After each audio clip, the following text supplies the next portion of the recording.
नमस्कार, मैं हूं चित्रा त्रिपाठी। शाम के 5 बजने वाले हैं और ये वक्त है आप सभी के पसंदीदा कार्यक्रम दंगल का। आज का दंगल राम के नाम पर हो रही राजनीति को लेकर है, क्योंकि समाजवादी पार्टी के नेता स्वामी प्रसाद मौर्य ने कहा है कि रामचरितमानस दलित, पिछड़ा, महिला विरोधी ग्रंथ है, इसीलिए उस पर सरकार को बैन लगा देना चाहिए। स्वामी प्रसाद के इस बयान का विरोध शुरू हो गया है। अयोध्या के थाने में तहरीर दी गई है तो लखनऊ में केस दर्ज हो गया है, क्योंकि ये पहला मामला नहीं है। हिंदू धर्म ग्रंथ पर विवादित टिप्पणी करने का सिलसिला बिहार से उत्तर प्रदेश तक पहुंच चुका है। हिंदू संगठनों का आरोप है कि जानबूझकर हिंदुओं की भावनाओं को आहत किया जा रहा है। लेकिन जब इस तरह की बयानबाजी के राजनीतिक सूत्र जोड़ें तो पता ये चलता है कि दरअसल ये विपक्ष की ओर से 2024 की तैयारी में मंडल ब्रांड पॉलिटिक्स दोहराने की कोशिश हो सकती है, क्योंकि बीजेपी को अगड़ी जातियों के अलावा 35 से 45% तक ओबीसी, दलित और आदिवासियों के भी वोट मिलते हैं। ऐसे में सबसे बड़ा सवाल यही है कि क्या रामचरितमानस पर बयान देकर फिर से मंडलवारी राजनीति करने की कोशिश की जा रही है? क्या बार बार हिंदुओं की धार्मिक भावनाओं को ठेस पहुंचाने वालों पर सख्त कार्रवाई होनी चाहिए? और क्या पार्टी बदलते ही चाल, चरित्र और चेहरा बदलने वाले स्वामी प्रसाद मौर्य के बयान पर समाजवादी पार्टी को सफाई देनी चाहिए? ऐसे तमाम सवालों पर आज के दंगल में बड़ी चर्चा करेंगे, लेकिन उसके पहले हमारी ये रिपोर्ट देखिए।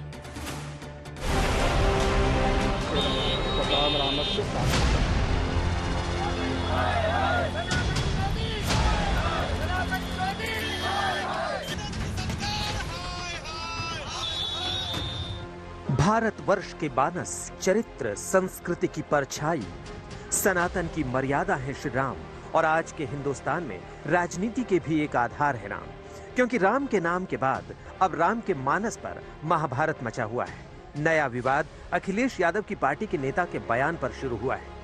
ये तुलसी बाबा की ही रामायण की चौपाई है, जिसमें उसका एक अंश है, जे बड़ाधम तेल कुम्हारा सुपच किरात कोलकलवारा, यानी सीधे सीधे जाति लेकर के अधम जाति होने का सर्टिफिकेट दे रहे हैं तुलसी बाबा इस चौपाई के माध्यम से। वहीं पर एक जगह ये भी लिखते हैं कि ढोल गमार सूद पशु नारी सकल ताड़ना के अंदर। ये स्वामी प्रसाद मौर्य है, जनता दल से बहुजन समाज पार्टी होते हुए भारतीय जनता पार्टी तक पहुंचे थे। इन दिनों अखिलेश यादव की पार्टी के विधान परिषद सदस्य हैं। ये रामचरितमानस पर पाबंदी चाहते हैं। इस अंश को सरकार को संज्ञान लेते हुए जो आपत्तिजनक अंश है उसे बाहर करना चाहिए, या इस पूरी पुस्तक को बैन कर देना चाहिए, जिससे कि बड़े पैमाने पर दलितों, आदिवासियों, पिछड़ों की भावनाएं आहत हो रही हैं। मतलब रामचरितमानस को बैन कर देना चाहिए, स्वाभाविक रूप से बैन कर देना चाहिए। तो चंद मुट्ठीभर धर्म के स्वामी प्रसाद मौर्य के बयान का पूरा मतलब ये है कि रामचरितमानस हिंदुओं का बड़ा धर्म ग्रंथ नहीं है। रामचरितमानस 85% हिंदुओं के खिलाफ है। रामचरितमानस दलित और महिला विरोधी ग्रंथ है। रामचरितमानस के अंश हटाए जाएं या बैन लगाया जाए। भारत में महिलाओं को पढ़ने का अधिकार अंग्रेजों के जमाने में मिला। इस तरीके की बात किसी भी राजनेता के कहने के लिए मुझे नहीं लगता कि ये उचित है, और इस तरीके की मानसिकता रखना रामचरितमानस के बारे में ये बहुत ही निकृष्ट मानसिकता है। इस तरह की भाषा का प्रयोग करके वो चर्चा में आना चाहते हैं, वो इसलिए उनके इस बयान का कोई मतलब नहीं है। वो केवल जो है जब जनता ने उनको नकार दिया तो ये उनकी हम कुंठित मानसिकता का ये घोतक है बयान। इस बयान का कोई मतलब नहीं। विरोध चौतरफा है और बीजेपी का आरोप है कि अखिलेश यादव की सहमति से ही स्वामी प्रसाद ने ऐसा बयान दिया है। देखिए, मौर्य जी की भाषा वो जब जहां रहते हैं वैसी होती है। संतोष जी, आपको स्मरण होगा वो बसपा में थे तो उनकी एक टिप्पणी को लेकर उन पर मुकदमा भी चला। वो भाजपा में भी थे तो 5 साल नियंत्रित थे। अब समाजवादी पार्टी में गए तो इस तरह की भाषा बोल रहे हैं। निश्चित तौर पर यह सवाल अखिलेश यादव जी से है कि वो मौर्य जी ने जो कहा उसे कितना सहमत है। रामचरितमानस के खिलाफ बोलने पर स्वामी प्रसाद मौर्य के खिलाफ धरना प्रदर्शन हो रहे हैं। अयोध्या से लेकर लखनऊ तक के थानों में तहरीर दी गई है, केस भी दर्ज कराए गए हैं। श्री स्वामी प्रसाद मौर्य ऐसे ही बिहार में कुछ लोग जो जिनमें शिक्षा मंत्री भी शामिल हैं, राम जी को और रामचरितमानस को एक विवाद का मुद्दा बना रहे हैं। ये दुर्भाग्यपूर्ण है। हिंदू धार्मिक संगठनों की शिकायत है कि जानबूझकर बिहार से लेकर उत्तर प्रदेश तक हिंदुओं की धार्मिक भावनाओं को ठेस पहुंचाने के लिए विवादित टिप्पणियां की जा रही हैं। ये चाहते हैं कि किसी तरह से हिंदुओं को गाली दो, हिंदू मानबिंदुओं, हिंदू आस्था के केंद्रों पर हमले करो, उसी से उनकी राजनीतिक जो रोटी सेक पाएंगे। लेकिन ये अब इनकी राजनीति रसातल में जा चुकी। अब ये रसातल में गई हुई राजनीति को दोबारा से तलाशने पर की कोशिश कर रहे हैं। स्वामी प्रसाद मौर्य जी, उन पे प्रतिबंध लगाना चाहिए, उनको राजनीति पे प्रतिबंध लगाए जाने की आवश्यकता है, क्योंकि जब इतनी वो समझने में नाकाम है कि जिस देश की बहुसंख्यक का वो सम्मान नहीं कर सकते, तो उनको राजनीति में रहने का कोई अधिकार नहीं। जिनकी इस पर रोजी रोटी चलती। दरअसल रामचरितमानस के बहाने हिंदूवादी राजनीति के विरोध का मोर्चा तैयार करने की कोशिश बिहार से हुई थी। उसी सियासत की चिंगारी अब उत्तर प्रदेश में भी सुलगाई गई है। इसके पीछे वोटों का गणित ये है कि 2014 के मुकाबले 2019 में बीजेपी को ओबीसी, दलित और आदिवासी वोटों में तेज बढ़त हासिल हुई है। 2014 में बीजेपी को 34% ओबीसी वोट मिले थे, जो 2019 में 44% हो गए थे। 2014 में बीजेपी को 24% दलित वोट मिले थे, जो 2019 में 34% हो गए थे। उसी तरह 2014 में बीजेपी को 38% आदिवासी वोट मिले थे, जो 2019 में 44% तक पहुंच गया था। तमाम दूसरे मुद्दों, महागठबंधनों और मोर्चों की कोशिश आजमाकर थक चुके विपक्ष ने बीजेपी के इस बढ़ते ग्राफ का मुकाबला करने के लिए हिंदू वोट को ही अगड़ी और पिछड़ी के बीच बांटने की सियासत शुरू की है, क्योंकि मंडल आयोग की रिपोर्ट के आधार पर भारत में ओबीसी की आबादी 52% मानी जाती है। इसके अलावा दलित 15% और आदिवासी 8% है। ऐसे में ये कुल आबादी 75% से अधिक हो जाती है। इसी तस्वीर को साफ करके चुनावी राजनीति की धार तय करने के लिए बिहार में जातिगत जनगणना कराई जा रही है। देश में विपक्ष को उम्मीद है कि ओबीसी और दलित वोट को बीजेपी के पाले से अलग करके बीजेपी को मात दी जा सकती है। आज तक ब्यूरो। लोकसभा चुनाव 2024 में 400 से भी कम का वक्त बचा हुआ है। ऐसे में विपक्षी दलों को लगता है कि हिंदू वोटरों में अगर बंटवारा कर दिया जाए तो फिर 2024 में उनकी किस्मत चमक सकती है। लेकिन क्या वास्तव में ऐसा हो पाएगा और रामचरितमानस को अपनी राजनीति को चमकाने के लिए हथियार ये तमाम विरोधी दल क्यों बना रहे हैं? कई ऐसे सवाल हैं जिसको लेकर दंगल में बड़ी चर्चा हम करने वाले हैं। खास मेहमान जुड़ चुके हैं, उनका परिचय आपसे करवा देती हूं। जितेंद्रानंद सरस्वती जी महाराज इस वक्त हमारे साथ जुड़े हुए हैं। आप महासचिव हैं अखिल भारतीय संत समिति के। प्रेम शुक्ला जी राष्ट्रीय प्रवक्ता भारतीय जनता पार्टी के हमारे साथ हैं। सत्यप्रकाश मिश्रा जी आप जेडीयू के स्पोक्स पर्सन हैं, हमारे साथ जुड़ चुके हैं। मृत्युंजय तिवारी जी आप आरजेडी के प्रवक्ता हैं, हमारे साथ मौजूद हैं। संगीत रागी जी हमारे साथ मौजूद हैं, आप पॉलिटिकल एनालिस्ट हैं। और इसके साथ ही दीपक झा जी पॉलिटिकल एनालिस्ट के तौर पर स्टूडियो में हमारे साथ जुड़े हुए हैं। लेकिन सबसे पहले प्रेम शुक्ला जी आपसे ही शुरुआत करते हुए, चूंकि सीधा निशाना भारतीय जनता पार्टी पर साधते हुए उन्होंने कहा है कि क्या इसको बैन करेगी बीजेपी, क्योंकि इसमें दलित विरोधी, पिछड़ा विरोधी, महिला विरोधी बातें लिखी गई हैं। रामचरितमानस को लेकर मौर्य के इस सवाल पर क्या है आपका जवाब? ये चित्रा जी, किसी अज्ञानी की मांग पर ज्ञानामृत को प्रतिबंधित नहीं किया जा सकता। गोस्वामी तुलसीदास जी ने रामचरितमानस के माध्यम से वैश्विक समुदाय को मानवता के प्रति, प्राणी मात्र के प्रति प्रेम का, सौहार्द का संदेश दिया है। मानव चरित्र को जो है आदर्श कैसे संस्थापित किया जा सकता है, आदर्श पुत्र, आदर्श पिता, आदर्श पति, आदर्श बंधु, आदर्श मित्र, इसके सारे आदर्श संस्थापित करने का कार्य रामचरितमानस में प्रभु रामचंद्र जी के चरित्र के माध्यम से होता है। अब किसी को दोहा, चौपाई, छंद का, सोरठा का अर्थ न पता हो, वो प्रसंग को काट कर अगर कोई भी अर्थ का अनर्थ निकाले और उसकी मांग पर इस तरह की, तो किसी प्रकार का निर्णय हो नहीं सकता। और इस तरह का दुष्प्रचार रामचरितमानस के संदर्भ में पिछले 100-150 वर्षों से सतत होता रहा है। लेकिन रामचरितमानस के न तो प्रेमियों की संख्या घटी है, न राम भक्तों की संख्या घटी, बल्कि उसमें लगातार विस्तार होता चला गया है। दीपक झा, रामचंद्र जी को नकारने वाले आज प्रभु रामचंद्र जी को पूजने के लिए मजबूर हैं। ठीक है दीपक झा जी, आप चूंकि कांग्रेस और समाजवादी पार्टी के समर्थक के तौर पर भी यहाँ पर मौजूद हैं, क्या दिक्कत है रामचरितमानस? देखिए, राम में किसी को दिक्कत नहीं है, राम पूजनीय है। राम रामेति रामेति वरे नाम, तो राम सबके हैं, राम में भी कोई दिक्कत नहीं। भाजपा बिना वजह प्रोपोगेंडा रच रही है। रामचरितमानस भाजपा ने लिखा है? रामचरितमानस भाजपा ने लिखा है रामचरितमानस। मैं जवाब दे रहा हूँ आपको। रामचरितमानस कितने साल पुराना है भाई? आप बताइए कितने साल पुराना है? 500 साल पुराना है, 500 से 600 साल और अपनी पुराना है। राजनीति को चमकाने के लिए आप लोगों को आज रामचरितमानस की याद आ रही है। सुन लीजिए ना प्लीज, थोड़ा सा 10-15 सेकंड बिना इंटरप्ट किए हुए। बात यह है कि रामायण से पहले भी थे और रामायण के बाद में भी है। रामायण तो तुलसीदास की एक अपनी भक्ति में कविता लिखी हुई है, काव्य ग्रंथ रचना है। हाँ। लेकिन आप मानिए रामायण को, मत मानिए। रामायण नहीं, रामचरितमानस। रामचरितमानस की बात कर रहा हूं मैं। रामचरितमानस को आपको मानना ना मानना के कोई मतलब नहीं है। आप इससे हिंदुत्व तो नहीं हो जाते कि आप अरे मानना नहीं मानना क्या, हिंदू धर्म ग्रंथ है वो, आप मानते हैं कि नहीं मानते हैं? बिल्कुल धर्म ग्रंथ नहीं है। लोग उसकी पूजा करते हैं, आप उनका अपमान क्या नहीं कर रहे हैं? धर्म ग्रंथ है वाल्मीकि रामायण, हाँ। धर्म ग्रंथ है रामचरितमानस की क्या पूजा नहीं होती है? अरे आप करिए, आप रामचरितमानस में सुंदर कांड है, क्या सुंदर कांड का 3 दिनों का पाठ घरों घरों में नहीं होता है, जिनके घर में परेशानी होती है?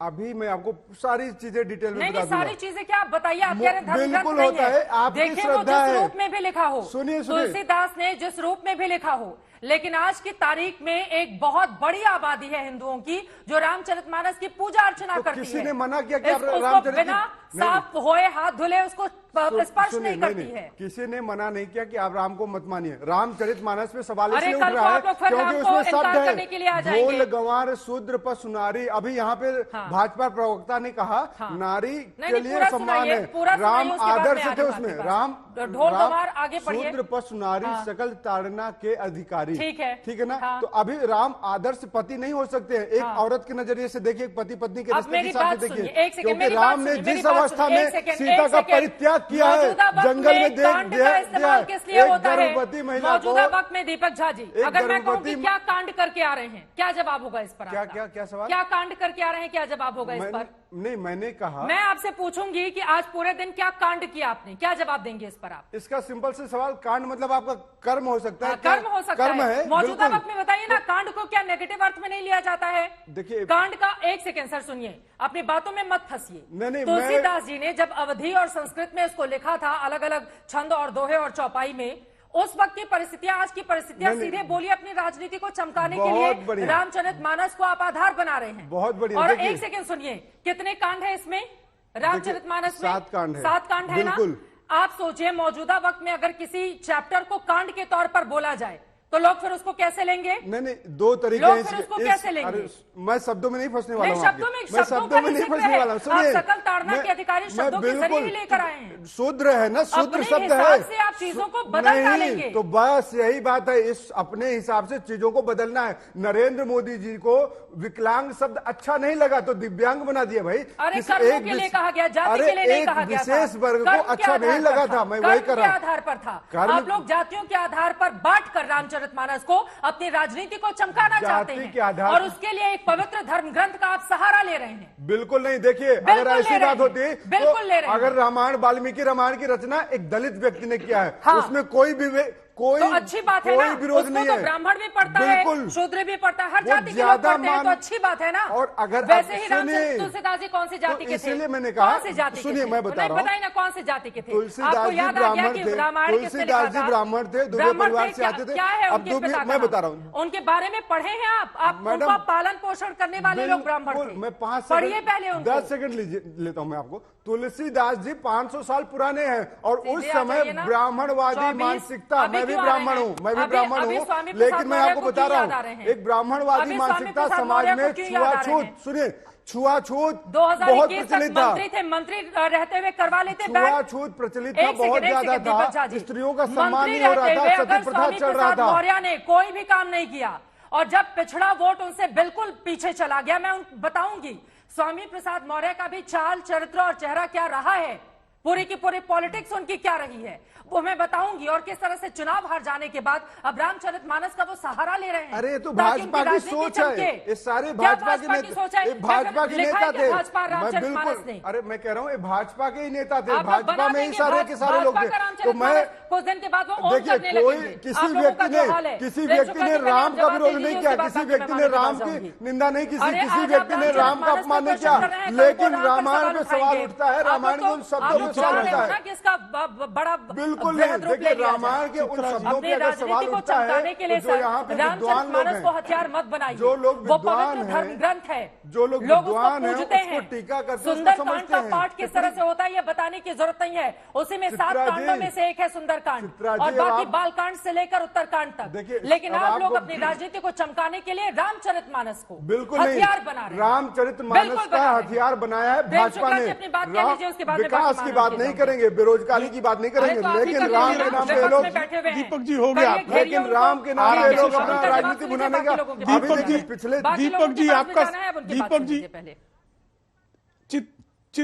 चित्रा जी, मैं पिछले 30-35 वर्षों से मैंने कहीं पर नहीं देखा कोई वाल्मीकि रामायण का पाठ करवा रहा हो, क्योंकि आप लेकिन रामचरितमानस आपको पता ही नहीं, पूरी भारत का वाल्मीकि इनको चुप कराइए, इनको चुप कराइए, इनको शांत कराइए, वाल्मीकि रामायण में इनको शांत कराइए, अब इनकी तरफ बात करना शुरू करें, इनकी तरफ वाल्मीकि रामायण को पढ़िए, वाल्मीकि रामायण अगर इनको जहालत से मुक्त कराइए। का ज्ञान हो तो फिर बहुत अच्छी बात है। ठीक है, अभी तो नहीं है ना संस्कृत भाषा का, जरा दीपक मुझे अभद्रता कर रहे हैं, बिल्कुल आपको है ना, आप फर्क नहीं कर पा रहे हैं शब्दों में। इसलिए मैंने कहा तुलसीदास जी ने भक्ति के भाव में हो विभोर होकर रामायण का कल्पना किया है, भक्ति काल में ही लिखा गया था। लिखे हैं। ठीक है दीपक झा, प्लीज अब एक बार उनकी बात सुनिए, बाकी लोग भी बैठे हुए हैं। बोले प्रेम शुक्ला जी। चित्रा जी, मैंने 30-40 वर्षों में कहीं पर रामायण वाल्मीकि कृत रामायण का पाठ करते हुए नहीं देखा है, लेकिन तुलसीदास कृत रामचरितमानस का ऐसा संभवतः हिंदी भाषी प्रदेशों और गैर हिंदी भाषी प्रदेशों में भी, महाराष्ट्र गुजरात जैसे प्रदेशों में भी सतत जो है पाठ मैंने देखा है। सुंदरकांड का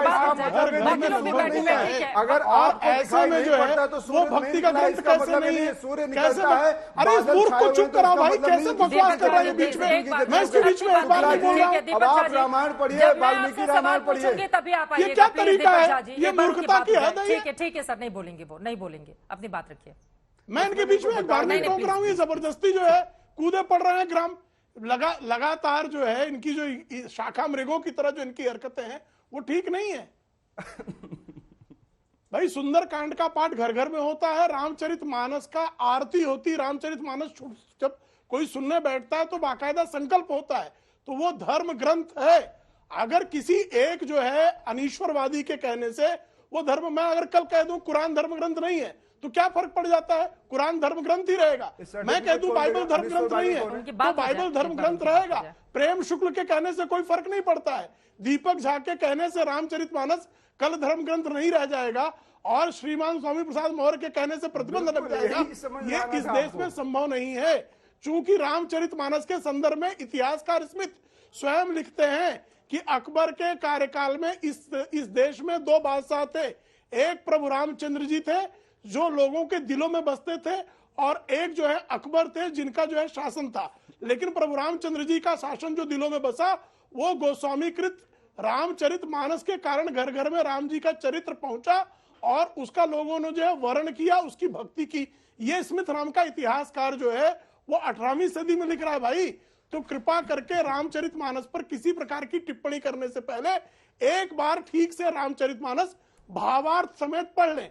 आप ढोल गमार शूद्र पशुहारी जो जिक्र कर रहे हैं वहां भावार्थ में बाकायदा ये लिखा गया है कि वो शिक्षा के संदर्भ में ये बात की जा रही है।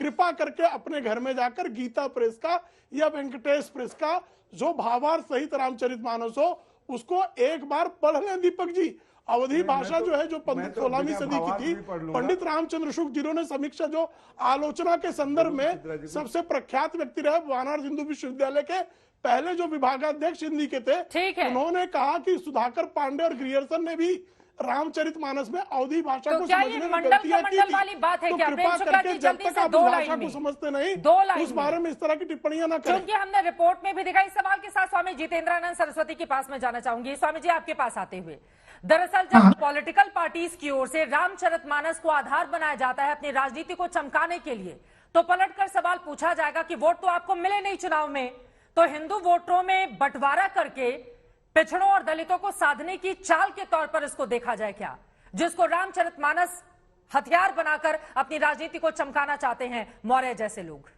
चित्रा जी, मैं एक धार्मिक व्यक्ति हूं, लेकिन जितना मैं समझ पा रहा हूं, पहले बिहार का शिक्षा मंत्री चंद्रशेखर, इसके बाद कर्नाटक में के.एस. भगवान, उसने वाल्मीकि रामायण को आधार बनाया। उसके तत्पश्चात उत्तर प्रदेश में स्वामी प्रसाद मौर्य। ये वामपंथ के टूल किट का हिस्सा है सनातन हिंदू धर्मावलंबियों के धैर्य की परीक्षा लेने की। और ये एक तथाकथित प्रवक्ता जी जो बोल रहे थे, अधम शब्द की बात की है स्वामी मौर्य ने। मैं पूछूं कि जो धर्म को नहीं मानता वो अधम है? जो धर्म को नहीं मानता अवधि में उसे अधम कहते हैं, नास्तिक को अधम कहते हैं। अधम कोई जाति सूचक शब्द नहीं है, एक बात। दूसरी बात, इन जातीय विभाजन के इतिहास को वर्तमान परिप्रेक्ष्य में हम देखें तो जॉर्ज एस ग्रियर्सन के हम कास्ट ऑफ लैंग्वेज और थॉट ऑफ लैंग्वेज को भी देख सकते हैं। तो आपको जातियां कैसे विभाजित हुई, जातिगत भाषा। सनातन धर्म के आधार बिंदुओं में वर्ण और आश्रम है, न कि जाति। चित्रा जी, एक बात मैं कहना चाहूंगा, जाति के सर्टिफिकेट बाबा साहब भीमराव अंबेडकर प्रायोजित संविधान के द्वारा संचालित भारतीय संवैधानिक व्यवस्था से जाति सर्टिफिकेट जारी किए जाते हैं। हिंदू धर्माचार्यों के किसी मठ मंदिर से जातियों के सर्टिफिकेट नहीं जारी किए जाते। और मैं मनुस्मृति का एक श्लोक सुना दूं आपको कि मनु महाराज कहते हैं ये अपने कर्म के आधार पर व्यक्ति की का वर्ण जो है उच्चीकृत हो सकता है।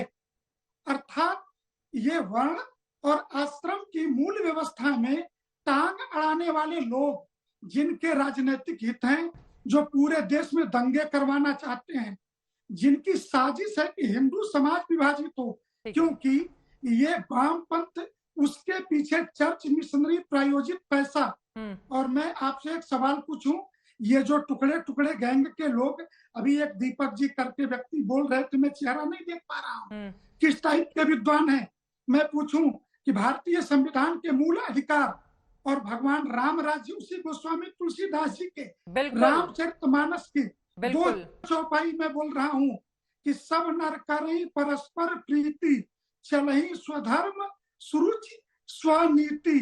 क्या धर्म स्वतंत्रता के अधिकार का द्योतक नहीं है, अथवा समानता का अधिकार जो रामचरितमानस में राम राज्य में गोस्वामी जी बता रहे हैं कि राजघाट सब विधि सुंदर वर, मज्जहि वरण जहां चारों नर।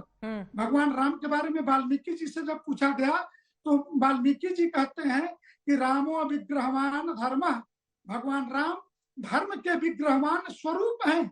उस राम के ऊपर लिखी रामचरितमानस को आधार बना करके आज बौद्ध मतावलंबी भीमचरितमानस भी लिख रहे हैं। हमें आपत्ति नहीं है, वो अन्यों के भी चरित्र पर मानस लिखे जा सकते हैं। लेकिन मैं एक बात कहूंगा कि गोस्वामी तुलसीदास जी जन कवि हैं, और उस जन कवि ने भाषा निबंध मंजुल मातमोती के रूप में सारे पुराण, नाना पुराण निगमागत सम्मत यथ को एक जगह लाया। चित्रा जी, एक जगह ला करके गोस्वामी जी ने एक बड़ी बात कही।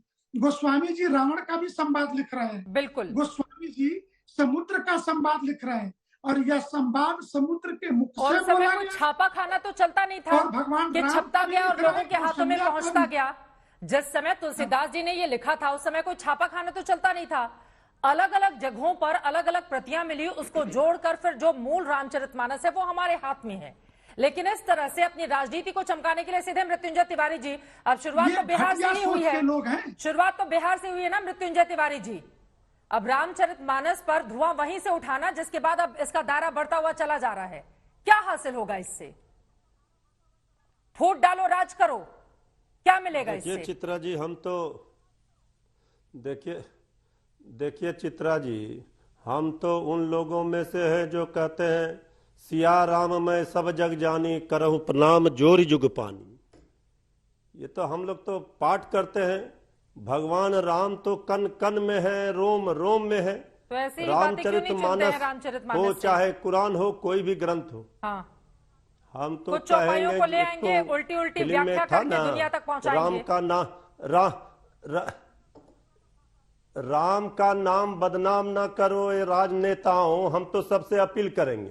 राम पर सवाल नहीं है। हाँ, सवाल जो उठाया गया जी, उन्हीं को सिखाने की जरूरत है ना।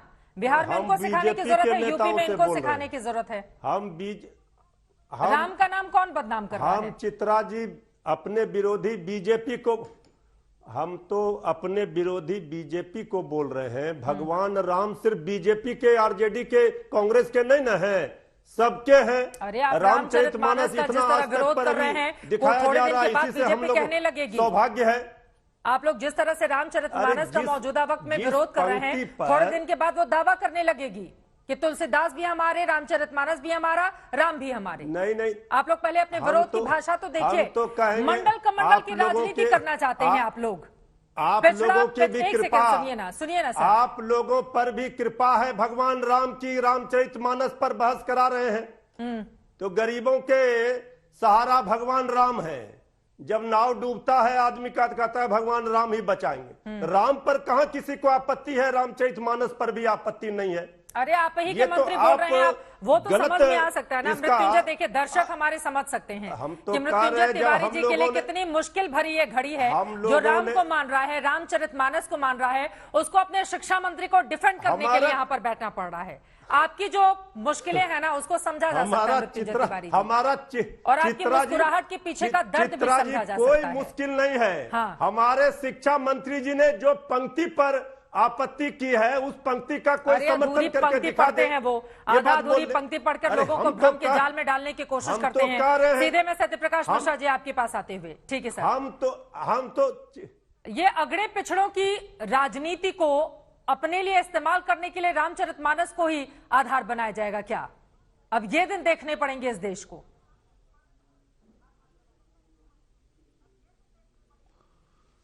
चित्रा त्रिपाठी जी बोलिए सर। आपकी आवाज नहीं आ रही है। आपकी आवाज आ रही है, बोलिए। चित्रा त्रिपाठी जी समाजवाद के इस देश में महान प्रणेता हुए डॉक्टर लोहिया, और डॉक्टर लोहिया ने एक बात कही कि इस देश के गांव गांव आप चले जाइए, आपको राम के बारे में 4 कहानी, 4 किस्से और 4 आचरण जरूर मिल जाएंगे। इसलिए राम के बारे में ना कोई विवाद हो। और वो रामायण मेला भी लगाते थे। दूसरी बात, संविधान की मूल भावना है कि किसी भी धर्म ग्रंथ, किसी भी धार्मिक और किसी भी ऐसे रीति रिवाज जो भी सदियों से चले आ रहे हैं, उसके बारे में कोई ऐसी टिप्पणी ना करें कि दूसरे लोग आहत हों। अब रही बात राम के ऊपर राजनीति की, राम के ऊपर राजनीति इस देश में कौन करता आ रहा है, ये सर्वविदित तथ्य, इस पर मुझे अभी तत्काल कुछ नहीं कहना।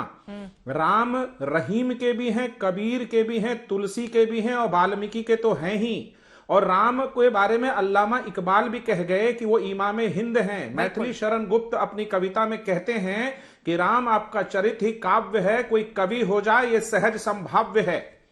तो राम की पूजा अर्चना और राम के जीवन से सीख लेना ये जरूरी था, न कि राम और रामचरितमानस पर ऐसी टिप्पणी करना जिसके बारे में न वो रामचरितमानस के मर्मज्ञ हैं, न अवधि भाषा के ज्ञाता हैं, न उस समाज काल और भक्ति आंदोलन के कोई ज्ञाता हैं कि वो तुलसी के किसी कृति पर अपनी राय दे सकें। शिक्षा मंत्री तो सबसे पहले ये जो तमाम लोग हैं वो अगर रामचरितमानस को इस देश की सांस्कृतिक शिक्षा मंत्री के बारे में, बिहार के शिक्षा मंत्री के बारे में आदरणीय नीतीश कुमार जी ने स्पष्ट कहा कि हमारी पार्टी और हमारी सरकार किसी भी धर्म के प्रति कोई भी ऐसी भावना व्यक्त न करती है, न उसको समर्थन देती है। हम सभी धर्म ग्रंथों का और सभी धार्मिक मूल्यों का समान रूप से आदर करते हैं और करते रहेंगे, चाहे वो कोई धर्म हो। लेकिन आपके शिक्षा मंत्री के बयान का दायरा देखिए ना सर, ना उन्होंने माफी मांगी, वो शिक्षा मंत्री के पद पर बात सक्षम होने की नहीं है, बात भ्रम फैलाने की है, किसी ने समर्थन नहीं दिया की है। सत्य प्रकाश मिश्रा जी, उन्होंने आधी अधूरी चौपाई सुनाकर छात्रों के बीच झूठ बोला और उनके खिलाफ कोई कार्रवाई नहीं हुई। वो शिक्षा मंत्री सत्य प्रकाश मिश्रा जी, आप तो इतने प्रबुद्ध हैं, दोहा है रामचरितमानस में। मेरा सवाल सुन लीजिए सत्य प्रकाश मिश्रा जी, आप तो इतने प्रबुद्ध हैं, छात्रों के बीच में शिक्षा मंत्री अगर छात्रों के बीच विभेद पैदा करेगा रामचरितमानस की आड़ लेकर, उसके खिलाफ कोई कार्रवाई नहीं होगी। और उसका अंजाम देखिए, बिहार से अब उत्तर प्रदेश ये पहुंच चुका है।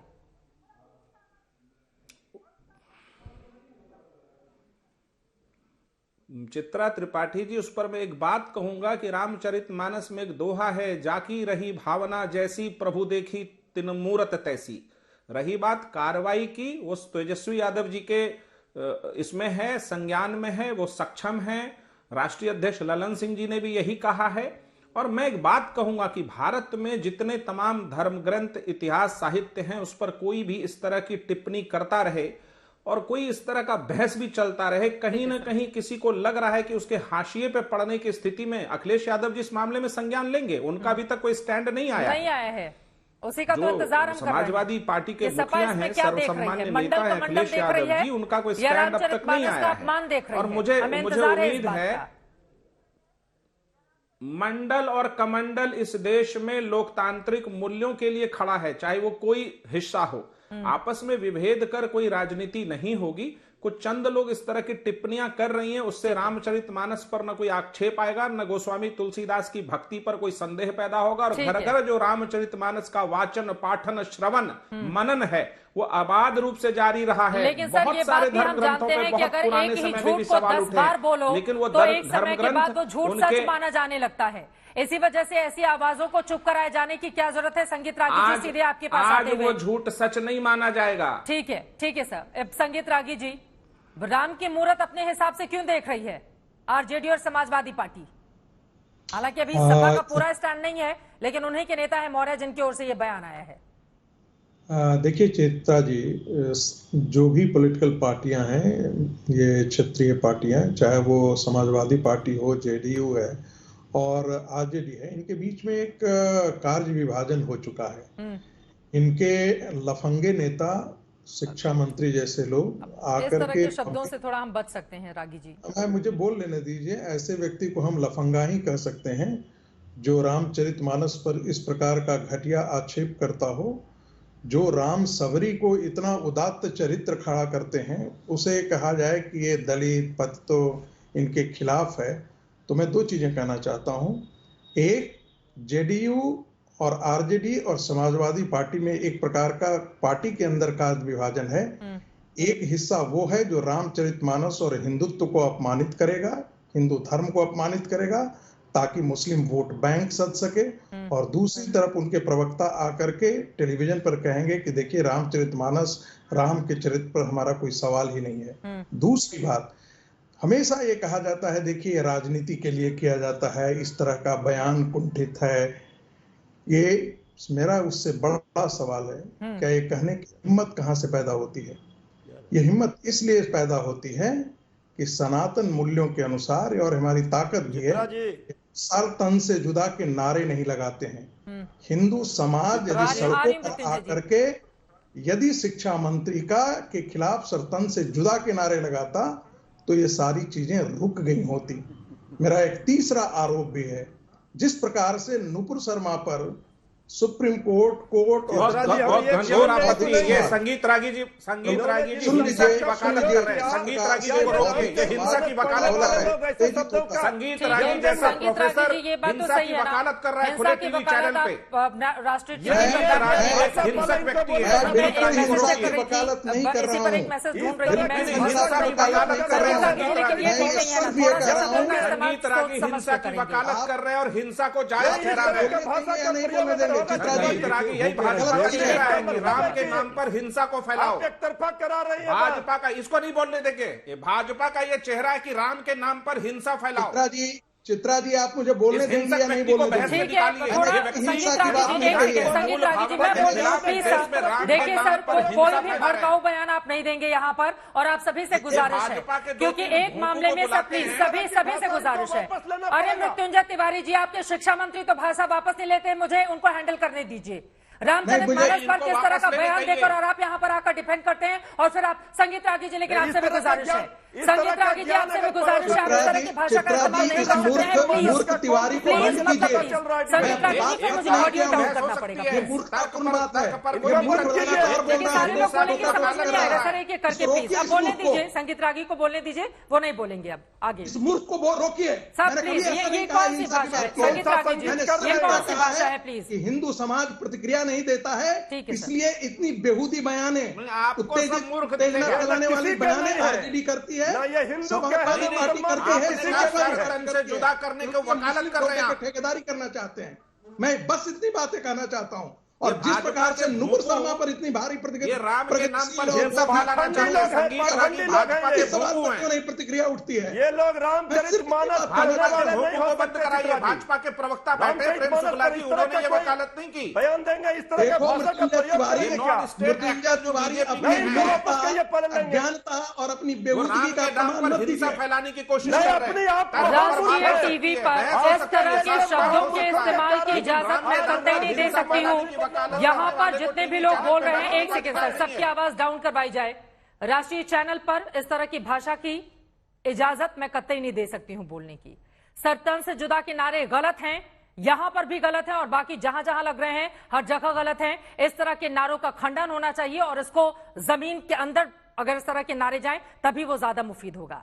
यहां पर रामचरितमानस पर चर्चा करने के लिए बैठे हुए हैं और रामचरितमानस का जो लोग मखौल उड़ा रहे हैं उनके खिलाफ क्या वो अपनी राजनीति को चमकाने के लिए ऐसा कर रहे हैं, इस पर डिबेट है। सभी मेहमानों से गुजारिश है, मर्यादा बनाए रखेंगे तो मुझे बीच में टोका टाकी करने की जरूरत नहीं पड़ेगी। संगीत रागी जी अपनी बात को आगे बढ़ाइए, लेकिन प्लीज आपसे गुजारिश है शब्दों की मर्यादा का ध्यान रखकर। सर आप व्यक्तिगत रूप से जो भी करिए सोशल मीडिया पर, आप आज तक के नेशनल टीवी पर बैठे हुए हैं, आपसे गुजारिश है शब्दों की मर्यादा का आप ध्यान रखेंगे प्लीज। संगीत रागी चित्रा जी जो आरोप मुझ पर लगाया जा रहा है वो बिल्कुल गलत है। मैंने सिर्फ इतनी बात कही है कि चूंकि हिंदू धर्म पर इस प्रकार के, हिंदू धर्म ग्रंथों पर इस प्रकार के, हिंदू देवी देवियों पर इसीलिए ऐसे प्रकार के अनर्गल चीजें की जाती है क्योंकि हिंदू समाज प्रतिक्रिया नहीं करता है।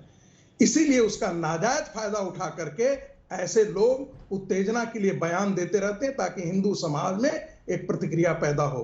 यह हिंदू समाज की ताकत है कि ऐसे लोगों को साइडलाइन करके आगे बढ़ जाता है। जैसा प्रेम शुक्ला जी ने कहा, इससे कोई फर्क नहीं पड़ने वाला है कि एक मौर्य जैसा व्यक्ति या शिक्षा मंत्री जैसा व्यक्ति जो अनपढ़ उसे गवार की कैटेगरी में रखा जा सकता है, वो इस प्रकार की बातें रामचरितमानस के लिए करता है, उससे कोई फर्क नहीं पड़ने वाला है।